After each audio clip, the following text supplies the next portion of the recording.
Well, ladies and gentlemen, we are here and again for another year to do my favorite games of 2023. No intro or outro for this one, just all me.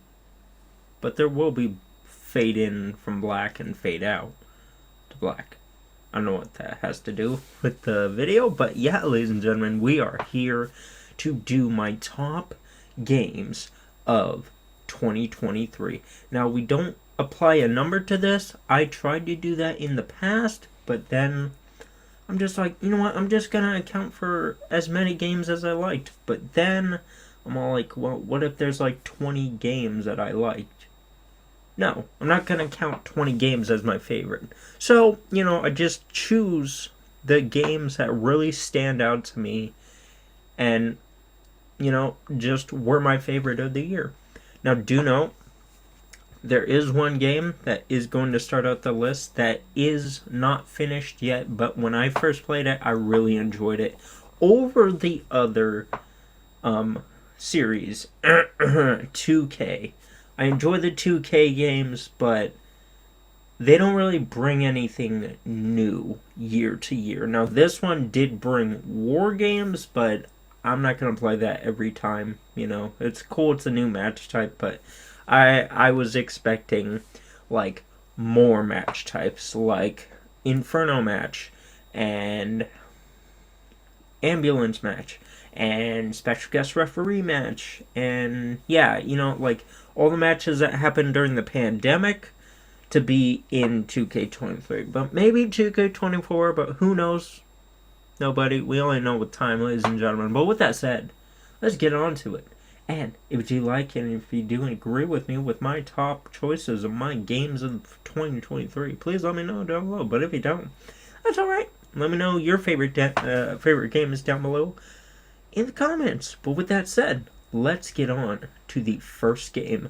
Now, this one is going to be surprising to you, probably.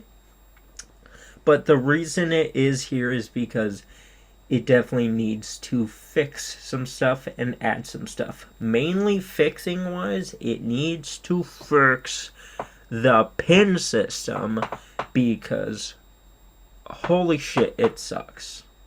But the gameplay is outstanding and instantly brought back memories of Here Comes the Pain. And what game is it, ladies and gentlemen? Well, it is AEW Fight Forever. Holy shit. When this game kept getting showcased at AEW's, online series, I kept falling in love. And when I first heard they were going to make a game and that trailer came up, I'm like, okay. And then it showed intergender matches. I'm like, okay, what is this going to be like, And then, of course, all the 2K shielders were like, oh man, that game looks like shit. Oh, that game won't be like 2K. And then they even went on record saying it's like, we're not going for realism. We're going for arcade, like, gameplay. And that is what they did. They went for arcade-like gameplay, instantly felt like Here Comes the Pain. I loved playing this for a month and a half. Tried to play the Road to Elite mode, but I fell out of it. Because the pin system, that's one. But then also, there's not that many match types, and yeah. I honestly got bored, but I enjoyed my time with it, and it is my favorite wrestling game of the year. 2K23, those games are good for the year until the next one, and especially 2K23, that has been improved with all the modding stuff that the community has brought, and, I really enjoy everything that came to it via the community. But in the end, we're talking about base game wise, not things added via mods. So but in the end, it's just copy and paste. And ever since 2K22 to 2K23, it honestly feels like 2K just took that long to make 22 to create a formula to where they can copy and paste, and they may add like a new thing here and there, but it honestly just felt the same as 22, like the exact same, but with war games. But like that's only like one new match type, and it like, you know, like I'm not gonna play that all the time. I would have rather had them add features from old SmackDown versus Raw games, like the ability to use the Elimination Chamber as a one-on-one confrontation, or War Games as a one-on-one thing, or whatever. One-on-one, two-on-two, three-on-three, or third person. You know, like stuff like that back in SmackDown vs. Raw 2010 and stuff. I miss that stuff. I love that stuff. And yeah. And also stuff from 2010 that I hope they bring back 24.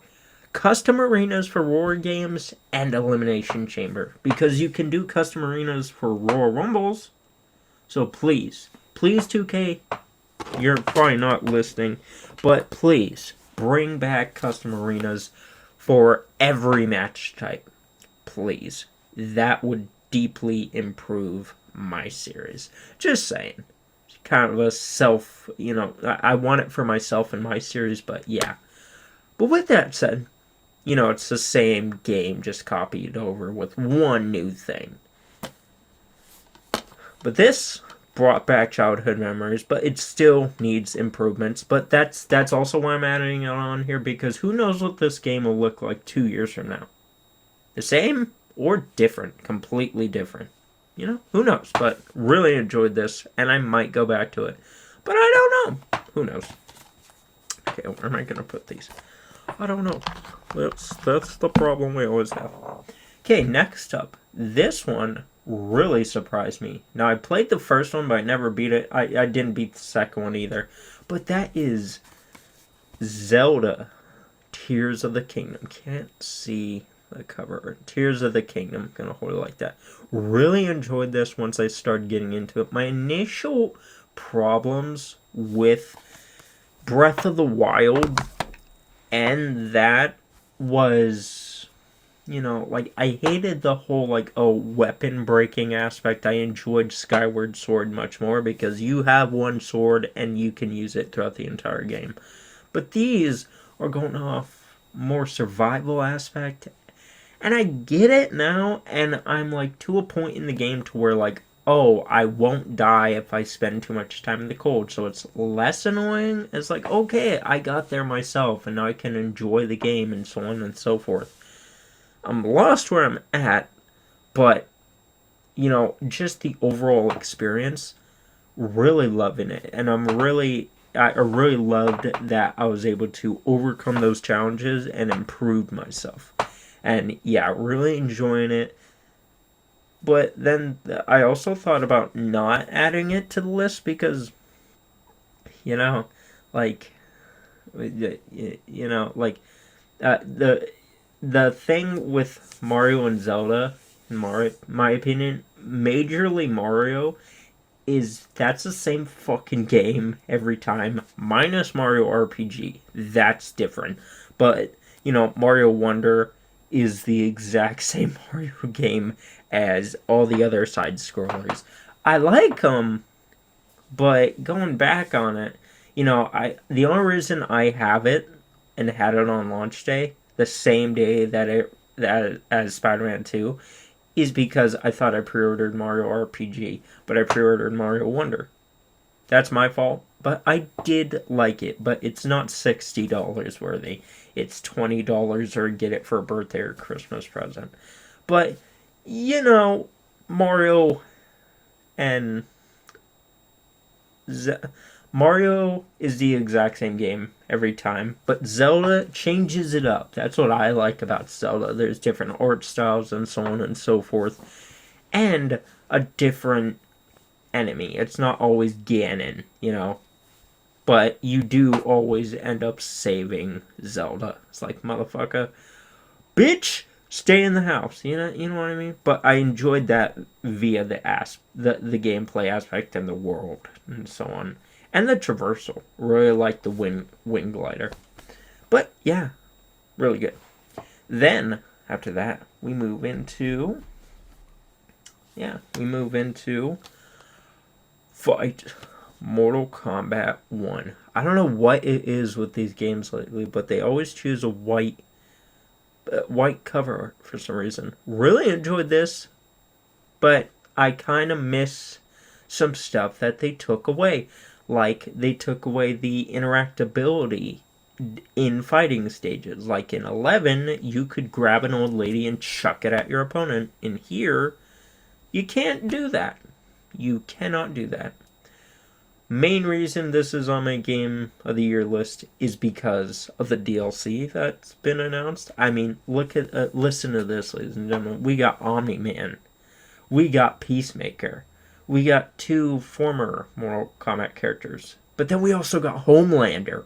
Holy shit. That sounds like a pack I can get behind. And I will be getting them soon. Don't know when, but yeah. And then we got more packs releasing. But I'll honestly just either wait till the complete edition comes out or just buy them when they come out. But yeah, that's mainly... I also enjoyed the story in here. It gave reason to the events, like why they happened and why they're like that and so on. But also, I just really enjoyed the fighting and stuff. Kind of bummed they took away some of the interactability from the other games, but I still enjoy it. It's Mortal Kombat, my favorite fighting game series of all time. No cap. Plus, fatalities are kick-ass. And the DLC, can't wait to get Omni-Man and try him. But then, on to our next one. And this one is really good. I really like the fantasy aspect of it. It reminds me a lot of God of War Ragnarok. Ragnarok is way better, but this one, I just enjoy the epic boss battles and, the world and so on and so forth. But I do have some negatives about it. And that is Final Fantasy 16. And first up, one thing I miss from 7 Remake is the gameplay. Man, 7 Remake's gameplay is so much better. Oh man, I just love it because you can switch between characters. Like if Cloud goes down, then you switch to the other person, and then if they go down, you go to the other person. I really like aspects like that, and I wish it was like that in here. Like, if you go down as not Cloud, as Clive Rossfield, then you take over as his dog. And if your dog goes down, then you take over as Jill. Stuff like that. I really enjoy stuff like that doesn't make you just get kicked out of the game. That really pisses me off, in my opinion. And yeah, that's just one aspect I couldn't really... I enjoy the combat and stuff, but I enjoy 7 Remake's combat so much more. And I kind of wish that they took aspects from that to here. That would have made it a lot more enjoyable. Plus, also, man, the traversal. They said you could ride chocobos in here. When the fuck do you ride chocobos? I never came across riding a chocobo in my playthrough. So, what the fuck is that? But a great fantasy epic game. Definitely recommend it. But be forewarned, do not play Spider-Man 2 before you play this, because man, it's gonna be a dead hole. It's like, okay, yeah, no, you can't run up walls now. You can only lightly sprint. Also, what the fuck is that sprinting? That's not sprinting. That's lightly jogging. Just saying. Then, after that, we got 1, 2, 3, 4, 5. Number 5. My 5 game of the year. And that is a Souls-like with a unique take. Liza P. Hell yeah, baby. When this game was announced, I fell in love. I'm like, Dark Souls Pinocchio, sign me the fuck up. Please. Because I love the Souls games, minus a couple. I don't like, figure out the name of it. I don't like, I didn't like, well, they're forgetful. But I don't like some that are too tough or too clunky for a Souls game. But this instantly reminded me of games like Bloodborne, which is like one of my favorite Souls games. And yeah, it just had its own unique take. I love the combat and everything, and the bosses are unique too. They're a bit tough, but that's the beautiful thing. You can lower the difficulty in here. And I did that. I'm a pussy. I don't care. But yeah, Liza P. Holy shit, this was an enjoyable ride, and I can't wait to go back and replay it. Okay, back. But another thing I wanted to add on to my favorite games of the year list is a game I forgot to mention, not because I just forgot about it, but because it doesn't have a physical. And now what game is that, ladies and gentlemen? Well, that is going to be, as I hold up the imaginary case, Alan Wake 2. Now, I played the first one and beat the first one this year. I didn't start it. I started it when I got it last year, but I never finished it. I'm like, okay, well, I'll beat it whenever I do. And then they announced the second one. I'm like, oh shit. Is it coming out this year? Okay, I need to beat that game. And I did, and I fell in love with the universe Alan Wake created. I love Alan Wake, I love the story, the unique takes, and so on and so forth. The only thing that kind of didn't age well is the combat. It felt kind of clunky, just the combat and shooting and so on and so forth. But just the whole atmosphere and everything about it, I loved. Absolutely loved to death. And when the second one came out, holy shit. Well, I just instantly fell back in love. I fell back into the world, and I loved every single gameplay update. They changed the source of the movement. It feels like, The Last of Us, which I love the movement of The Last of Us. I love how you can control your characters in The Last of Us. And Alan Wake 2 definitely feels like that. I enjoy the gunplay. I enjoy just the atmosphere. One thing I don't like about it, though, is the no map aspect. I mean, there is a map, but you just have to go back to, your mind camp, or whatever they call it. I forget what they call it. But that's the only drawback, and sometimes it was a bit confusing, but, I inched my way through it, and, I will be, just going back to it every Halloween, and potentially maybe this Halloween I will be doing a full playthrough for you guys, or just at least where I last left off. So whatever, save a save. But man, this game was absolutely wonderful. I loved everything about it and how it just vamped it up. Plus, I love the detective aspect of it. It honestly felt like, you're just trying to figure out what's going on in this universe. And, man, everything attached to that, really loved. It reminded me a lot of L.A. Noire, and that's one of my all-time favorite Rockstar games. And I love the two different playable character aspect too. That's one thing that just left my mind when I was talking about it. I'm like, oh yeah, you also play as Saga and Alan Wake. I enjoyed both, playing as both. Plus, when you play as Saga, it's totally different compared to Alan Wake. Like, Saga's more detective, more investigative, and Alan Wake is more like, what the fuck is going on here? I need to figure out how to get out of here. And that's what I really liked about it. Plus, the story's a bit confusing, but it also feels a bit like Stranger Things. And yeah, but man, oh man, top 3 game of the year if this is going in the right place. But yeah, well, it definitely can't wait till Alan Wake 3 if there is one. And yeah, Remedy, man, you do a fantastic job when you get the time. But now, with that said, edit over and the game's added, and let's continue on.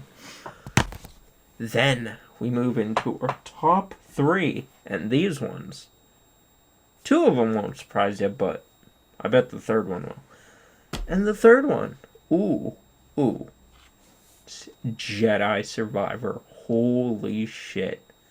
This and Jedi Fallen Order, favorite Star Wars games to date. You know, I tried playing Knights of the Old Republic back in the day, but I couldn't get into the turn-based stuff. That's just me. I hate turn-based combat and stuff. I just hate that. The one game that drove me into disliking it was the Fractured Butthole. Don't like that game at all. It was mainly the beginning stages, and maybe I had it on a too high difficulty, but man, just hearing Cartman repeat the same shit over and over and over in the beginning stages kind of drove me insane. Like, okay, I fucking hate this game. And turn-based RPGs. Don't recommend it. But then these games came along, Fallen Order and Jedi Survivor, and man, I really enjoyed the narratives in here, and I really enjoyed the gameplay. It's like Dark Souls, so I like that. And you can just turn it on an easy difficulty and just chill and relax and enjoy a really good Star Wars journey. Really good, and I really enjoyed it. Hell yeah, definitely recommend picking it up. But now we're down to the final 2, ladies and gentlemen. What are they? What's 2? What's 1? What's 1? What's 2? Well, you're about to find out. Because number 2 on my games of the year was my game of the year when it came out. And man, when this game came out, I instantly fell in love because it teleported me into the world I always wanted to go to as a kid. And what world is that? Well, that is the world of Hogwarts Legacy. Ladies and gentlemen, when this game came out and I played it, fell in love. I love Harry Potter. I love all the movies. They're so good. I still watch them to this day, and I want to watch them again just now, just for thinking about it. But man, when you start up the game, you're instantly teleported to the world of Harry Potter. You get to pick your wizard, customize them, choose your house, and man, it just the the atmosphere that this game builds around you, next level, ladies and gentlemen. Holy shit. And the gameplay, fun, definitely fun, and it makes you feel like a wizard. But, not gonna lie, really, really repetitious. And that comes with any game. You gotta be honest with yourself. That comes with any game. Any game could be repetitious. But that one, I did enjoy it, and I enjoyed the whole story and the whole yada yada. But, man, the gameplay in certain aspects kind of drove me insane. I'm like, oh my fucking god. Gotta restart this entire fucking boss fight. Kind of annoying. But some boss fights didn't make you do that. Like, they saved at certain points, which I really liked. And Final Fantasy 16 does that. But, it's 2 different aspects, But, it just,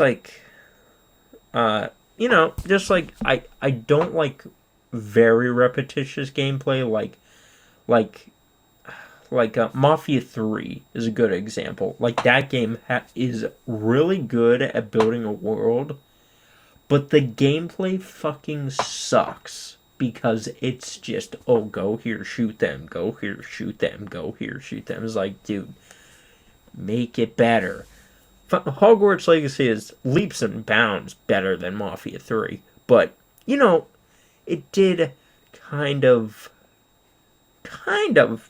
kind of make me feel like, okay, well, yeah, so this is all we get. Okay. But, man, the world and everything else and the side quest and stuff, I love it. I love the world. I love the game. And I could play that game for hours, but I can't because I'm a grown-up now. And, yeah, I can't just spend all day playing games. I mean, I could tomorrow because I'm off. And I could tonight because I'm also off. But, I loved it. I loved it when I first came out. And that made me feel like a wizard in Hogwarts. But something, quote unquote, swung through and took me on a fantastic journey. A fantastic, ride that made me feel like a superhero. But what superhero is that, ladies and gentlemen? Well, I guess you can guess. It's Batman. No. It's motherfucking Spider-Man 2. Holy shit, ladies and gentlemen. The way this game starts instantly felt like a good Spider-Man movie. And I was going to say Marvel movie, but none of the Marvel movies are good nowadays. So, really good Spider-Man movie. Made me feel like Spider-Man instantly. Just like the moment the gameplay starts, it has that beautiful thing that was initiated in the first game, where you're Spider-Man, you jump out the window, you're just swinging. Oh my god, when that happened in the first game, I fell in love. And when it happens in this game, fell in love. Like, it doesn't happen to the same degree as the first game, but, what they do have a cutscene that leads in the gameplay, and man, that first battle, so good, and everything else, so fucking good, so top tier. I love it. I'm on my way to platinum it now, and then it's just making me want to go back and platinum Miles Morales and Spider-Man Remastered. But man, this game just I don't think I can go back and do that. I did platinum the original Spider-Man on PS4, so I don't think I'll go back and platinum the remake. But this game does it next level on the traversal, on the swinging, on the combat. I mean, God, like, it just takes everything to a next level. And my favorite thing to do here now is to just slingshot myself across New York City. Plus, use the wingsuit.